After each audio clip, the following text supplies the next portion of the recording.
नुत्स्य यज्ञ के लिए प्रस्थान। ऋषि विश्वामित्र ने बताया कि हे राम, जनक मिथिलापुरी के राजाओं की उपाधि है जो चिरकाल से चली आ रही है।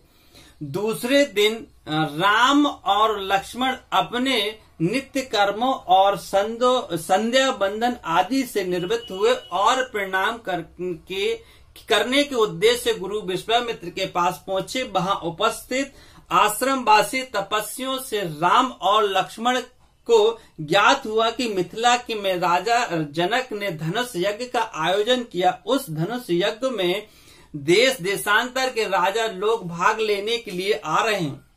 रामचंद्र ने गुरु विश्वामित्र से पूछा कि गुरुदेव, इस धनुष की क्या विशेषता है और इस यज्ञ का आयोजन का उद्देश्य क्या है। ऋषि विश्वामित्र ने बताया कि हे राम, राजा जनक मिथिलापुरी के राजाओं की उपाधि है जो चिरकाल से चली आ रही है। प्राचीन काल में किसी समय देवरात नामक पूर्व पुरुष ने बड़ी निष्ठा और श्रद्धा के साथ यज्ञ किया था, जिसमें उसने देवताओं को भी आमंत्रित किया था। देवताओं ने देवराज से इस यज्ञ से प्रसन्न होकर उसे पिनाक नाम का धनुष प्रदान किया था। यह धनुष अत्यंत सुंदर, भव्य और गरिमामय है और साथ ही साथ यह बहुत भारी और शक्तिशाली भी है।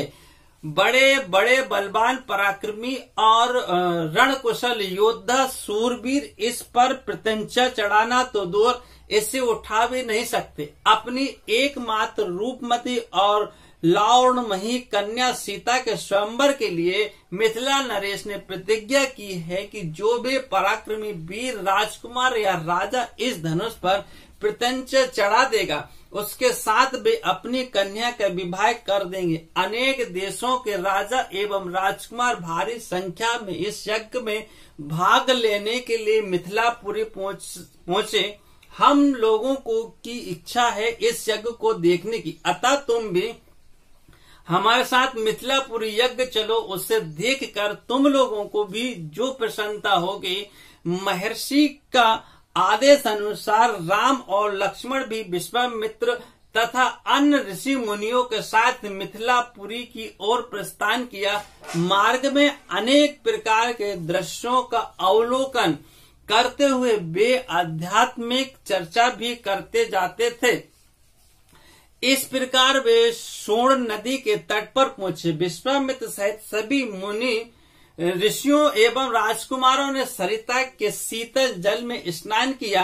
इसके पश्चात संध्या उपासना आदि से निवृत्त होकर धार्मिक कथाओं की चर्चा में व्यस्त हो गए। रात्रि अधिक हो जाने पर गुरु की आज्ञा से सभी ने वहीं रात्रि व्यतीत की।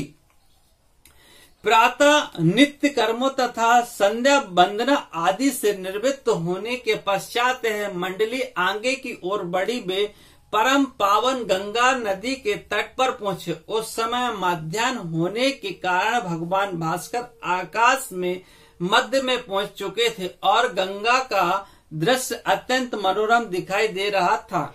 अटखेलियां करती हुई लहरों में सूर्य के अनेकों प्रतिबिंब दिखाई दे रहे थे। जल में कौतुकमयी मछलियां कीड़ा कर रही थी और नभ में सारस हंस जैसे पक्षी अपनी मीठी बोली में बोल रहे थे। दूर दूर तक सुनहरे रेत के कण बिखरे पड़े थे और तटवर्ती वृक्षों की अनुपम शोभा दृष्टि हो रही थी। राम इस दृष्टि को अपलब्ध दृष्टि से देख रहे थे। उन्हें देखकर विश्वामित्र ने पूछा, बस इतना भाव विभोर होकर तुम क्या देख रहे हो। राम ने कहा कि गुरुदेव, मैं सुरासरी की इस अद्भुत छटा को देख रहा हूँ। इस परम पावन सरीला के दर्शन मात्र से मेरे हृदय को अपूर्व शांति मिल रही है। भगवान, मैं आपके श्रीमुख से यह सुनना चाहता हूँ कि इस कलहारिणी पवित्र गंगा की उत्पत्ति कैसे हुई। राम का प्रश्न सुनकर ऋषि विश्वामित्र बोले कि हे राम, अनेक प्रकार के कष्टों और पापों का निवारण करने वाली इस गंगा की कथा अत्यंत मनोरंजक तथा रोचक है। मैं तुम सभी को यह कथा सुनाता हूँ। ऋषि विश्वामित्र ने इस प्रकार कहा सुनाना आरंभ किया। पर्वतराज हिमालय की अत्यंत रूपमती लावण्यमयी एवं सर्वगुण संपन्न 2 कन्याएं थी। इन कन्याओं की माता सुमेरु पर्वत की पुत्री मीना थी। बड़ी कन्या का नाम गंगा तथा छोटी कन्या का नाम उमा था।